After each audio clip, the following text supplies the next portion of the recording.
నమస్తే అక్క.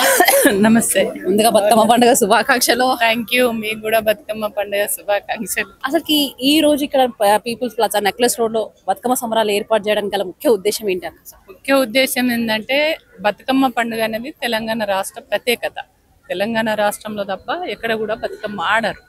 ఇది ఒక ప్రకృతిని పూజించేటువంటి గొప్ప పండుగ, పువ్వుల్ని పూజించేటువంటి పండుగ.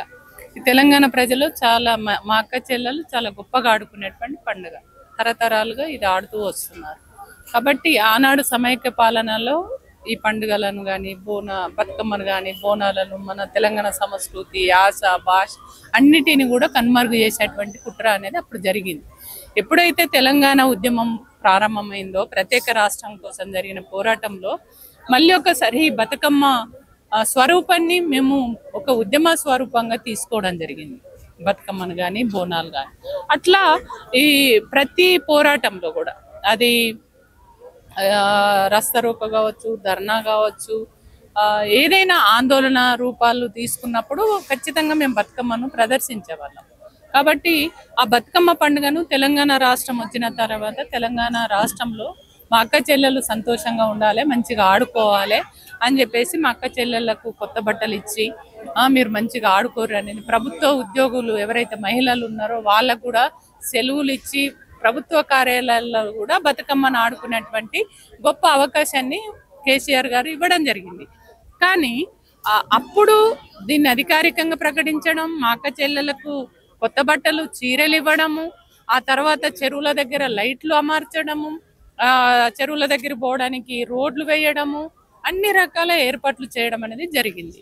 కానీ ఇవాళ ఆ 10 సంవత్సరాలు ఆ ఉద్యమ సందర్భంలో మేము గొప్పగా చేసుకున్నాము. ఈ 10 సంవత్సరాల కాలంలో కూడా దానికి బతుకమ్మకు ప్రత్యేకంగా నిధులు కూడా కేటాయించడం జరిగింది. కానీ ఇప్పుడు ఈ 2 సంవత్సరాల కాలంలో మళ్ళీ నాకు పాత రోజులు గుర్తొస్తున్నాయి. నమస్తే అమ్మా. నమస్తే అండి. ఎక్కడి నుంచి వచ్చారు? మేము హైందవి డిగ్రీ కాలేజ్ నుంచి వచ్చాము. అదే ఇక్కడ పిల్లలకు బతుకమ్మ సంబరాలు, మన తెలంగాణ కల్చర్ గురించి చెప్పడానికి వచ్చాము. అఫ్ కోర్స్ తెలంగాణ కల్చర్ ఎప్పటి నుంచో ఉంది, కాకతీయ కాలం నుంచే బతుకమ్మను ఆడుతున్నారు. ఇందులో గొప్పేం లేదు. కానీ వచ్చే న్యూ జనరేషన్కు మన కల్చర్ గురించి చెప్పాలి కదా. మన సంస్కృతి ఆచారాలు మట్టిలో కలుస్తున్న రోజులలో అఫ్ కోర్స్ ఇప్పుడు కూడా కొంత ఇవి వాటి వల్ల కొంత తేడా వస్తుంది. అయినప్పటికీ మన పిల్లలకు బతుకమ్మ అంటే ఏంటి, ఇంతకుముందు సమైక్యాంధ్ర ఉన్నప్పుడు మనకి బతుకమ్మ ప్రాశస్త్యం లేదు. కానీ ఇప్పుడు మాత్రం ప్రతి పార్టీ, ఈ పార్టీ ఆ పార్టీ అని లేకుండా సముచితమైన గౌరవాన్ని ఇస్తుంది. ప్రతి కాలేజీలో కూడా ఆడిస్తున్నారు. ముఖ్యంగా మా హైందవి కాలేజీలో అయితే మా మేడం తెలంగాణ సంస్కృతిని అద్దం పట్టినట్టు చూపిస్తారు. మా పిల్లలందరికీ కూడా ఈ సంస్కృతి సాంప్రదాయాల గురించి చెప్పడం జరిగింది. ఇంకా అంటే అదే అంటున్నా, ఇప్పుడు కాదు బతుకమ్మ పుట్టింది, కానీ సమైక్యాంధ్రలో ఇది కనుమరుగైంది. అంతేగాని కొత్తగా బతుకమ్మ కల్చర్ రాలేదు. బతుకమ్మ కల్చర్ ఎప్పటి నుంచో ఉంది. ఈవెన్ కాకతీయుల కాలంలో నుంచి రుద్రమదేవి కూడా బతుకమ్మను ఎత్తుకుపోయింది. అలాంటి మన బతుకమ్మను మరొకసారి వెలుగు చూసేటట్టు, అంటే ప్రపంచానికి కూడా వెలుగు చూపించేటట్టు మన ఈ బతుకమ్మ వచ్చింది. అంటే తెలంగాణ సంస్కృతి అని గుర్తుకు రాగానే మన తెలంగాణలో గుర్తుకొచ్చేది 2 పెద్ద పండుగలు, బోనాలు అండ్ బతుకమ్మ. అదే అంటున్నా, బోనాలైనా బతుకమ్మ అయినా ఒకప్పుడు ఏంటంటే ఇది ఆడడానికి కొద్దిగా ఇబ్బంది పడేవాళ్ళు, తెలంగాణ మాట్లాడడానికి ఇబ్బంది పడేవాళ్ళు. నిజంగా మనం ఇప్పుడు ఈ కల్చర్లో ఉన్నాం కదా, ఈ మన భాషని, మన సంస్కృతిని, మన బోనాలు ఎత్తుకొని పోవడానికి కూడా, అంటే పొలిటీషియన్స్ అయితేనేమో సరే అది వేరే, కానీ మన మామూలు వాళ్ళు కూడా బోనాలను ఎత్తుకొని పోవడానికి కానీ బతుకమ్మను ఆడడానికి కానీ ఏం సంకోచించడం లేదు. అంటే మనము తెలంగాణ రావడం వల్ల ఒక్క అడుగు ముందుకేసాం. అంటే ఏ వ్యక్తి అయినా తన ఉనికిని కోల్పోతే, తన వ్యక్తిత్వాన్ని, తన ఆచార సంప్రదాయాలను ఎప్పుడైతే కోల్పోతారో అప్పుడు మరణించినట్టే లెక్క.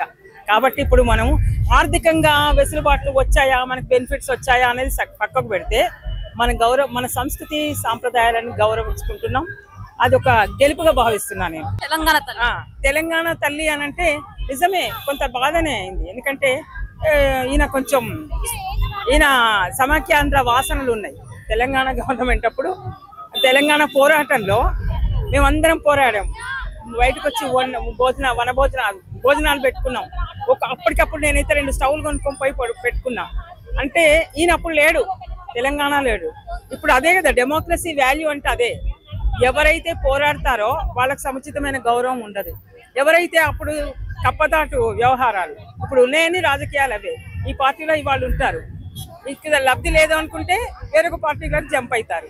కాబట్టి వాళ్ళ సిద్ధాంతాలు కాదు, ఇక్కడ ప్రజలు ఏం కోరుకుంటున్నారు, మామూలు మాలాంటి కామన్ పీపుల్కి ఏమంటున్నారు, అది రేవంత్ రెడ్డి అయినా ఇంకెవరైనా కూడా వాళ్ళ ఇంట్లో నుంచి ఏ లబ్ధి ఇవ్వరు.